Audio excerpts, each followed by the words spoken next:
मैं और पवन रघुवंशी गाजियाबाद से इस महासभा में मौजूद सभी युवाओं को मेरा जोश भरा जय श्री राम, जय भागीरथी जी, जय सगर जी महाराज। महासभा में सभी बुजुर्गों, बहनों, दोस्तों और छोटे भाइयों को मैंने युवा कहा है क्योंकि सभी में युवाओं जैसा जोश जो भरा पड़ा है। अपने समाज को आगे लाने के लिए आपने जो अपना कीमती समय दिया उसके लिए समस्त समाज आपका आभारी रहेगा। समाज को आगे लाना हमारा परम कर्तव्य है। इसलिए मैं समाज के सामने कुछ मुख्य बातों को कहना चाहता हूं, जिसके लिए आप सभी ध्यान से सुनें। सबसे पहले आता है शिक्षा का अभाव। समाज में सबसे बड़ा अभिश्राप जो है वह है शिक्षा का अभाव, जो समय के रहते अभी भी मौजूद है। समाज की संस्थाओं को समय समय पर अपने क्षेत्र में सर्वे करना चाहिए और जिन्होंने शिक्षा के क्षेत्र में अच्छे अंक प्राप्त किए हैं उन्हें उत्साहित करना चाहिए। साथ ही साथ सरकार के समक्ष अपनी संस्था के लेटर पैड पर प्रार्थना पत्र लिखकर वजीफे की मांग रखनी चाहिए, जिससे विद्यार्थियों और परिवार को फीस में राहत मिलेगी। ऐसे विद्यार्थियों की खोज करें जो फीस के अभाव में आगे नहीं पढ़ सके। उनके लिए आगे बढ़ने के लिए समाज की संस्थाओं को व्यवस्था करनी चाहिए। ऐसे विद्यार्थी ही आगे चलकर समाज का निर्माण करेंगे, क्योंकि वो कहीं ना कहीं समाज के प्रति आगे चलकर अपना फर्ज समझेंगे और उनकी आने वाली पीढ़ी पढ़ी लिखी होगी। इसलिए समाज से सबसे पहले शिक्षा के अभाव को दूर किया जाए। अब आगे चलते हैं नशा। और समाज को गर्त में पहुंचाने वाला सबसे बड़ा अभिश्राप नशा है। शाम तो बड़ी दूर की बात होती है, हमारे समाज में दिन निकलते ही नशा करने लग जाते हैं। ये वो युवा होते हैं जिन्हें सही मार्ग दिखाने वाले समाज के लोग नहीं होते। इतिहास गवाह है कि प्रभु श्री राम की सहायता भी वानरों ने की थी, जिन्हें सही मार्ग का अनुसरण कराया गया था, और घमंडी रावण पर विजय वानरों की सहायता से ही की गई। जब सब वानर एक सही मार्ग पर चल सकते हैं तो हम क्यों नहीं। इसलिए नशा करना पैसे, समय और अपने भविष्य की बर्बादी करना नाम मात्र है। युवाओं को इस ओर कदम ने बढ़ाकर अच्छी मोटिवेशनल किताबें, अपनी पढ़ाई पर ध्यान, स्टेडियम में व्यायाम, सरकारी नौकरी की तैयारी, बुजुर्ग परिवार का सहारा बनना। किसी परिवार में अकेली हमारी बहन बाजार तक जाने में घबराती है तो उनका भाई बनकर उन्हें सहारा दो, उसे गलत रास्ते पर न चलने की सलाह दो। अगर आज का युवा नशे में लिप्त है तो उसका जीवन इस महान काम से वंचित रह जाएगा। इसलिए मेरे युवा साथियों, नशे का घोर विरोध करो। अब चाहे आपके आसपास कोई भी करता हो, इसे रोकने में सहायता करें और समाज को नए समाज का निर्माण करने में सहायता करें। नंबर 3, जल्दी तलाक। अगर बच्चे ज़्यादा शिक्षित होंगे तो उन्हें अपने फैसले लेने में जल्दबाजी नहीं करनी पड़ेगी। अधिकतर विवाहों का टूटना पैसे की कमी, अज्ञानता, अपनी बात सामने वालों को न समझाना भी शामिल है। दाम्पत्य जीवन तलाक नहीं, एक दूसरे के साथ रहकर पारिवारिक निर्वाह करना है। मुख्यतः हम जल्दबाजी में ये कदम उठा लेते हैं, जिससे आने वाले समय में दूसरी शादी करनी पड़ती है और समाज में एक हीन भावना से आपको देखा जाता है और आपकी संतान को भी वही सहना पड़ता है जो आपने एक निर्णय जल्दबाजी में ले लिया। इसलिए एक दूसरे को समझें और तलाक तक नौबत न आए। समाज की संस्थाओं को जल्दी तलाक न होने पर गौर किया जाना जरूरी है। और जाति का प्रचार। और जाति का प्रचार ये तो आपका धर्म होना चाहिए, क्योंकि और कोई मामूली शब्द नहीं इतनी आसानी से भुलाया जा सके। ओड़ का इतिहास आज के युग में भी गवाह है कि ओड़ एक धर्म माना जाता था। हमारी भी एक भाषा है जो आज भी कई राज्यों में आपको बोलने और सुनने को मिल जाएगी। संसार की सबसे ज़्यादा वर्णमाला वाली हमारी भाषा आज भी जिंदा है, जिन्हें भुला चुके हैं। जो हमारी भाषा को बोलता है उन्हें सत सत सप्रेम धन्यवाद। अब आते हैं प्रचार। अगर प्रचार ही नहीं होता तो मैं इंदौर न होता। ये सब प्रचार के माध्यम से पता चला और यहाँ के अधिकारियों से बात करके हमें आने पर मजबूर होना पड़ा, जैसे आप भी यहाँ मौजूद हैं। इसलिए और जाति का प्रचार ज़्यादा से ज़्यादा किया जाना जरूरी है। आज का युग डिजिटल है और मैंने आज से कई सालों पहले अपने वीडियो में ये सब बातें कह चुका हूं। दान। समाज की विभिन्न प्रकार की धर्मशालाएं और संस्थाएं देश में चल रही हैं। हमें उनको सहयोग करना चाहिए और अपने समाज का पुनर्गठन करना चाहिए। जो कहता है समाज में एक दूसरे की टांग खींचते हैं, जनाब उनके लिए एक ही बात है, जब आप अपने मिशन पर निकलते हैं तो ये सब होता जरूर है और आखिर आपका काम ही आपकी पहचान बन जाती है। इसलिए अपनी आय से कुछ न कुछ समाज के लिए निकालें और अपने पूर्वजों की याद में मेले, समारोह और जगह जगह उनकी प्रतिमा स्थापित कर दूसरे समाज के सामने अपने आप को गौरवान्वित करें। इन सब के लिए आपको अपने मन मुताबिक दान देना होगा और सभी संस्थाओं का परम कर्तव्य बनता है कि समाज के सामने डिजिटली हिसाब किताब पेश करें, जिससे किसी के मन में कोई शंका न रहेगी, वरना हर रोज संस्था बनती है और बंद हो जाती है। नंबर 6, दूसरे शहर से आए तो उनकी हेल्प करें। जितना ज़्यादा आप सक्रिय रहेंगे उतना आपको लोग जानेंगे और जान पहचान समाज में होना बहुत ज़रूरी है। तभी तो हम अपने बच्चों की शादी समाज के दूसरे राज्यों में कर सकते हैं। अगर आपका बच्चा दूसरे शहर में जाए तो वो अकेला महसूस न करे, समाज के साथ चलेंगे तो वो हमेशा मजबूती प्रदान करेगा। आज के समय में समाज की और सहारे की बहुत ज़्यादा ज़रूरत पड़ती है, इसलिए वक्त के साथ चलिए और समाज के साथ चलिए। एक दूसरे की सहायता कब पड़ जाए कोई नहीं जानता। इसलिए आपके शहर में अगर कोई दूसरे राज्य से अपने समाज का कोई भी व्यक्ति है और उसे किसी प्रकार की सहायता की ज़रूरत है तो उन्हें सहायता जरूर दें। और ध्यान देने योग्य ये बात है कि समाज के लोगों का कोई गलत फ़ायदा न उठाए, वरना समाज के लोग आगे से विश्वास नहीं करेंगे, चाहे कोई वास्तव में मुसीबत में क्यों ना हो। नंबर 7, बेरोजगार युवाओं, नौकरी और व्यवसाय करने वालों की सूची। शिक्षित होने के बाद आप सरकारी, प्राइवेट नौकरी या फिर अपने व्यवसाय के लिए लड़ते हो। कभी कभी आप इतने हताश हो जाते हो, आप में से कोई इतनी खुद के प्रति जलीलता महसूस करता है कि अपने आसपास के लोगों के साथ अभद्र व्यवहार, पारिवारिक लड़ाई और आत्महत्या तक का घिनौना काम करने के लिए प्रेरित हो जाते हैं। आखिर क्यों? क्या कुछ दिन बिना नौकरी या व्यवसाय के नहीं रह सकते? हर काम में समय लगता है, हर शुरुआत छोटे से होती है, उसे बड़ा होने में आपके हौसलों, जुनून और हिम्मत की जरूरत होती है। आज मैं भी आप में से एक हूँ जो पढ़ाई के शुरुआती दौर में ज़्यादा मजबूत नहीं था, मगर समय के चक्कर ने आज मुझे बुद्धिजीवियों के बीच पहुँचा दिया। हमारी संस्थाओं को ऐसे बेरोजगारों या अपना व्यवसाय करने वालों की भारत के सभी राज्यों में निवास करने वाले और समाज के बच्चों की सूची तैयार करनी चाहिए। नंबर 8, एक मजबूत संगठन।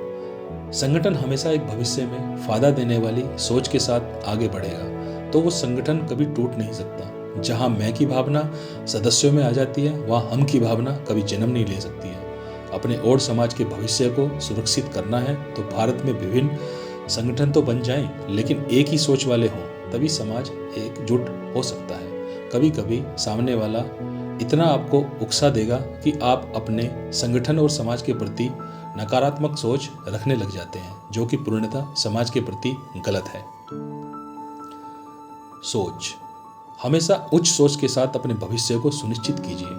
समाज की सेवा अपने आप करने लग जाएंगे, क्योंकि जब तक आपके विचारों का समावेश एक उच्च कोटि का नहीं होगा तो आप एक आम इंसान की श्रेणी में ही आओगे। जैसे ही आपके विचारों का आदान प्रदान होना शुरू होगा, आप महान कालिदास, तुलसीदास, कबीरदास, मीरा, गुरु नानक देव और स्वामी विवेकानंद जैसे महान इंसानों की श्रेणी में भी आ सकते हैं। आपको दुनिया सुनेगी और आपके विचारों युगों युगों तक जिंदा रहेंगे, जो मानव हित के कार्य में हेल्प करेंगे।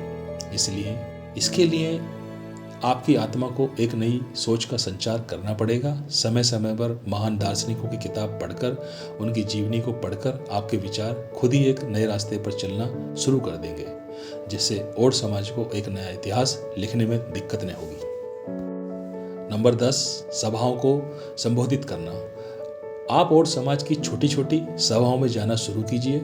आप एक दिन मेरे जैसे इतनी बड़ी सभा को खुद ही संबोधित कर देंगे। जब तक आपके अंदर खुद की बात सामने वालों को समझाने की शक्ति नहीं है, आप सामने वाला हमेशा आपको अशिक्षित, अज्ञानी और मूर्ख की श्रेणी में रखेगा। जिस दिन आपने इनके विपरीत कार्य किया, आप यानी मैं, जिसने 8वीं की परीक्षा में डबल 0 प्राप्त की हो और फेल हो गया हो, मगर उस बेइज्जती से मैंने खुद से एक वादा किया कि अब और नहीं, जीवन में अब फेल नहीं होना। निकल पड़ा एक नई मंजिल की ओर, जिसमें समाज के युवाओं का कल्याण हो और समाज का कल्याण हो। आज मैं देश के विभिन्न समाज के सामने अपने समाज को सम्मानजनक स्थिति में लाने का प्रयत्न कर रहा हूँ, जिसमें मैं बहुत हद तक सफल रहा हूँ। मेरा ऐसा मानना है कि आप भी ऐसा कर सकते हैं, खुद को गौरव महसूस कर सकते हैं। लड़कियों की शिक्षा। समाज में लड़कियों की शिक्षा का होना बहुत जरूरी है। यही वो पीढ़ी है जो आने वाले समाज को एक नए इतिहास को लिखने में सहायक होगी, क्योंकि घर की लक्ष्मी को एक परिवार की सभी जिम्मेदारियों का निर्वाह करना पड़ता है, जिसके लिए उनका शिक्षित होना बड़ा ही अनिवार्य है, जिसके लिए उनके परिवार के बाद समाज की संस्थाओं को उनकी शिक्षा पर ध्यान देना बहुत जरूरी है। नंबर 12, रीति रिवाज। रीति रिवाज एवं रहन सहन। समय के साथ रीति रिवाजों पर भी फर्क पड़ता है। और समाज के लोग देश के विभिन्न राज्यों में निवास कर रहे हैं, जिसके कारण हो सकता है उनके रीति रिवाज और वहाँ का रहन सहन दूसरे राज्यों में निवास करने वाले अपने और समाज के लोगों के हिसाब से मिलते जुलते न हो। मगर इसके लिए कोई बड़ी समस्या नहीं है। आप सभी एक दूसरे के संपर्क में आकर जानकारी प्राप्त कीजिए और अपने कुल, गोत्र, जाति से संबंधित जानकारियां लीजिए, ताकि धीरे धीरे सभी जानकारियां मिलें और एक नई दिशा की तरफ बढ़ा जाए, जिसमें आपसी भाईचारे का एक नया संदेश हो। नंबर 13, भाषा। हमारा ओड समाज देश के विभिन्न राज्यों में बड़ी संख्या में निवास करता है और इसके कारण अलग अलग भाषाओं के हमारे भाई बहन वहाँ की क्षेत्रीय भाषाओं के साथ आपसे संपर्क में आते हैं। तो भाषा अलग होने की वजह से वो अपने विचार हमें बात करके बताते हैं, मगर कभी ऐसा होता है कि हम समझ नहीं पाते। इसके लिए आपको सभी बातों का खंडन करना है और अपने और समाज के लोगों में प्रेम रूपी व्यवहार पैदा करना है, जिससे समाज में प्रेम एकता का सुखद परिचय का संदेश जाए। प्रेम की भाषा पर संस्थाओं और हमें काम करना है। नंबर 14, दहेज प्रथा। आए दिन दहेज की आवाज ऊंची हो रही है, जो कि पूर्णतः खत्म हो। आज मेरी बारी, कल आपकी बारी पर ध्यान दिया जाना बहुत जरूरी हो गया है, क्योंकि अभी का जो समय चल रहा है उसमें महंगाई की मार हर वर्ग का इंसान झेल रहा है। कहीं कहीं इस महंगाई ने लोगों को आत्महत्या जैसा घिनौना काम करने पर भी मजबूर किया है। वैसे ही हमारा समाज बहुत पीछे है। हो सके तो दहेज प्रथा जैसी कुरीतियों को बंद कर अपने बच्चों के लिए शिक्षा के रास्तों पर चलने का मार्गदर्शन कीजिए। तभी समाज को अन्य समाज के लोग भी समझेंगे और हमारे समाज को बहुत उच्च श्रेणी से देखा जाएगा, जैसा हमारा इतिहास गवाह है कि हम राजाओं की संतान हैं और बहुत मेहनती जाति से हैं। दहेज प्रथा आज से ही बंद हो जानी चाहिए। इसके लिए राज्य स्तरीय और संस्थाओं के माध्यम से हमारे बच्चों की शादी हो तो जल्दी तलाक से भी बचा जा सकता है, क्योंकि और समाज संस्था को सर्वोपरि मानेगा और एक सुरक्षा महसूस करेगा। नंबर 15, सभाओं की अवहेलना से बचें। मेरे प्रिय साथियों, समाज को इकट्ठा करना उतना ही मुश्किल है जितना बंद मुट्ठी में पानी।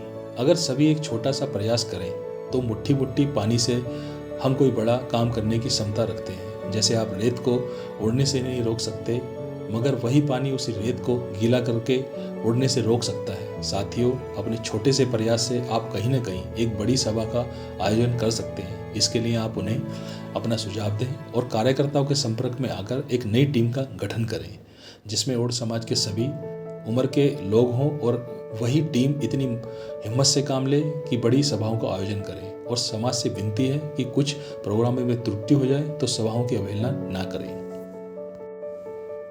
नंबर 16, मालाओं से स्वागत नहीं, गले मिलकर हो स्वागत। अक्सर मालाओं के स्वागत में कोई अछूता रह जाए तो वो नाराजगी महसूस करता है। अतिथियों का स्वागत अब गले मिलकर आरंभ हो। सभाओं में सभी एक दूसरे के गले मिलकर एकता और आपसी भाईचारे का पैगाम दें। एक दूसरे से अपने संपर्क सूत्र आदान प्रदान करें और आगे की रणनीति साझा करें, जिससे उन्हें उच्च ज्ञान की प्राप्ति होगी। ऐसा करके हम नए और समाज की नई नींव रख सकते हैं। इसलिए हो सके तो मालाओं से नहीं, गले मिलकर एक दूसरे का स्वागत करें या एक छोटा पौधा उन्हें भेंट कर पर्यावरण को सुरक्षित करने में सहायता करें। मालाएं हमारे पूर्वजों के लिए हो, न कि आम कार्यकर्ताओं के लिए। नंबर 17, राजनीति भागीदारी। अगर समाज का कोई भी भाई बहन राजनीति में आकर चुनाव लड़ना चाहती है तो उन राजनीति लोगों से आग्रह है कि अगर आपको समाज की सहायता की जरूरत है तो सबसे पहले उन्हें समाज के प्रति चुनाव जीतने के बाद क्या कार्य करने पड़ेंगे वो अपने लेटर हेड पर समाज की जो भी क्षेत्रीय संस्थाएं चल रही हैं उन्हें देना होगा और समाज की सर्वसहमति के बाद ही वह चुनाव लड़ सकता है, अन्यथा समाज को वो दोषी करार न देवे। अगर कोई दूसरा या तीसरा पक्ष भी ओड समाज से उसी जगह से लड़ रहा है तो वहाँ की क्षेत्रीय संस्था और वहाँ निवास करने वाले बुद्धिजीवियों की सहमति से ही वो चुनाव लड़े तो सही रहेगा, अन्यथा ओड समाज को हानि होने की आशंका है, जिससे आपसी दुश्मनी न हो, सही और सटीक मार्ग का निर्वाह हो, जिससे वे हम राजनीति स्तर पर आगे बढ़ सकें और सरकार से हम अपने समाज के निर्माण की मांग आसानी से कर सकें। बहुत महत्वपूर्ण 18वां पॉइंट, यूट्यूब चैनल होगा तो किसी के आगे हाथ नहीं फैलाना। हमें किसी के आगे हाथ फैलाने की जरूरत नहीं। मेरे पास एक प्लान है। जो लोग वास्तव में समाज को आगे लाना चाहते हैं वो अपना समाज के प्रति एक यूट्यूब चैनल बनाएं और समस्त समाज उसे सब्सक्राइब और वो वीडियो पूरी देखें, जिससे चैनल जल्द मोनेटाइज होगा। जो चैनल से कमाई होगी भारत के विभिन्न राज्यों में निवास करने वाले दोस्त ओड समाज को आगे ला सकते हैं। एक दूसरे के चैनल को आप प्रमोट कर सकते हैं। ऐसी तमाम ब्रॉडकास्ट लिस्ट आप ओड समाज की बना लीजिए और एक दूसरे के चैनल को गंभीरता से अहमियत दीजिए, जिससे हम आगे बढ़ सकते हैं। नंबर 19, ओड इतिहास समस्त भारत में एक हो। ओड इतिहास नाम की सभी राज्यों की संस्थाओं की सहमति से एक मुख्य किताब बने जो सभी ओड समाज के साथियों के पास हो। इसके अलावा उनके सोशल मीडिया के सभी प्लेटफॉर्म पर मौजूद हों, जिससे किसी भी प्रकार की भ्रांति न पैदा हो। जिसमें एडिटर का नाम समस्त ओड परिवार हो, जो कि दूसरे समाज में भी एकता का परिचय का एहसास दिलाएगा। इतिहास का ज्ञान होगा तो हमें गर्व होगा कि हम इतने महान लोगों की संतान हैं जिन्होंने इंसानियत की और हमेशा दूसरों की सेवा की और हजारों वर्षों तक भारत में राज किया है, जो कि एक ओड देश नाम आज भी हमें उनकी याद दिलाता है। हमें बताते हुए गर्व होता है कि हमारा इतिहास आज भी मौजूद है, जो कि समस्त महान महाकाव्यों में मौजूद है और हमेशा रहेगा। यही हमारे लिए गौरवपूर्ण बात है कि हम ओड हैं। नंबर 20, एक दूसरे का सम्मान। ओड समाज में एक दूसरे के सम्मान का ख्याल रखा जाए। समाज के निर्माण में सभी अपना समय दे रहे हैं, कोई किसी से आगे निकलने की होड़ न करे, क्योंकि समाज को आज एक दूसरे के सहारे की जरूरत है। नंबर 21, नेगेटिव बातें। जो इंसान समाज के प्रति नेगेटिव बातें बोलकर उपहास उड़ा रहा है उसके खिलाफ सभी को कोई उचित निर्णय लेकर एक कमेटी का गठन कर उससे बात करनी चाहिए और कारण बताओ नोटिस का सहारा लें, जिससे समाज के उत्थान में कोई बाधा न पहुंचे, क्योंकि आज समाज को आगे बढ़ने वाले सदस्यों की बहुत ज़रूरत है। इससे युवाओं का मनोबल न टूटे, उस पर प्रांतीय संस्थाओं को काम करना जरूरी है, जिसके लिए वे राज्य स्तरीय अन्य समाज की संस्थाओं से सहायता मांग सकते हैं। नंबर 22, गरीब बेसहाराओं के लिए काम।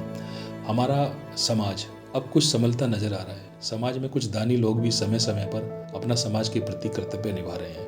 हम सबको मिलकर गरीब बेसहारा परिवारों के लिए मिलकर एक कमेटी बनानी चाहिए, जिससे एक सर्वे के बाद उन्हें समाज की तरफ से धनराशि या अन्य सुविधा मुहैया कराई जाए। नंबर 23, अंत्योष्टि। आज समाज मिलकर अंत्योष्टि जैसी क्रूरता के खिलाफ खड़ा होने की कोशिश कर रहा है, मगर कहीं न कहीं उस पर पूरी तरह काबू नहीं पा रहा है। हमें उन परिवारों के बारे में जरूर सोचना चाहिए जो पहले से ही दुखी हैं और कहीं न कहीं ऐसा भी हो सकता है कि अंत्योष्टि के कारण उन पर कोई कर्ज न हो जाए। इस बात का हमें ध्यान देना जरूरी है और इन क्रूरतियों को हमें जल्द से जल्द बंद कर देना चाहिए। मेरे दोस्तों, ये सभी बातें मैं और भी लिखने की कोशिश करूँगा। मेरे दिमाग में अभी तक इन्हीं बातों का समावेश आया है और मैं आपसे हाथ जोड़ के विनती करता हूँ कि इन शब्दों को संजोते हुए अगर मैंने कोई त्रुटि कर दी हो तो कृपया मुझे माफ़ कीजिएगा और आप इन त्रुटियों को सुधार कर जो अच्छी बातें हैं आप उनको लीजिए और आगे पहुँचाने का काम कीजिए, ताकि हमारे समाज का नाम हो। इन्हीं शब्दों के साथ मैं अपनी वाणी को विराम देता हूँ। मेरा नाम ओड पवन रघुवंशी, निवासी गाजियाबाद है। अच्छे विचार लगे हों तो कृपया आगे ज़रूर शेयर करना। धन्यवाद, धन्यवाद, धन्यवाद।